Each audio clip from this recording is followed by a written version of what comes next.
problem is even if you live near a makerspace or you happen to have a laser cutter, there is still a lot that goes into doing a project that's kind of on the front end that sometimes you just do not feel like doing, like sourcing parts or cutting something out on a laser cutter, making a CAD file, all these things that go into sometimes making a project that can be really annoying when sometimes you just want to build.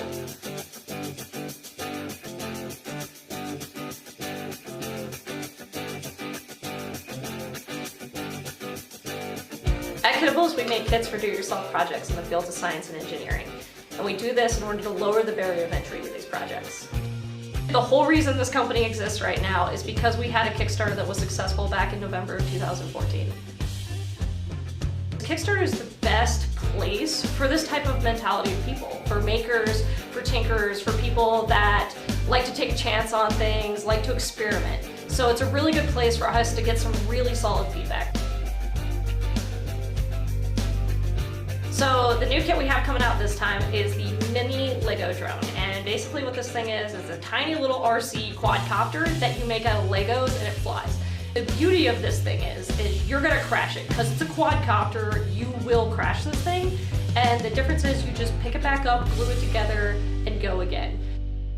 We got a special thing going on this time where we're part of the Make 100 campaign for Kickstarter, where we have a Roar tier where there's a limited edition 100 metallic mini Lego drones. We will not offer this on our website or at Amazon or any other point in our life cycle. These are really cool shiny Legos. We also have one tier where you can just buy the normal Lego drone in an assortment of colors. We have a tier where you can actually donate a drone to a local STEM initiative. And we have another reward if you're not about drones but you're about Kiddables. We have what we call the Wigglebot, which is this little thing. It's a motor, it's a battery, it's some Sugru, a Lego, and you kind of make this thing that just like bounces around your table. Super simple, really easy project for someone that's just getting into it, and it's kind of fun.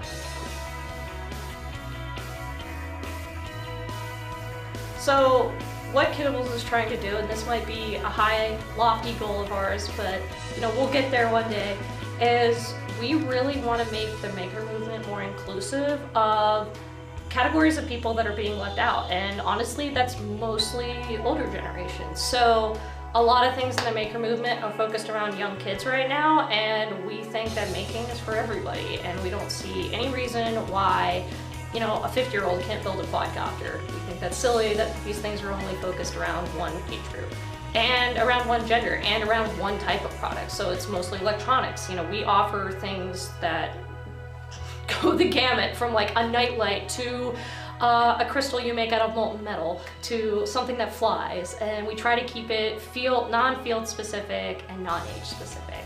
And the whole idea is that we build a community that is innovative, that believes in making, that touching things with their hands. We live in an increasingly digital society, and although that's really cool and it helps us out in a lot of ways, it's made us lose touch a little bit about where our products come from, what actually goes into making it.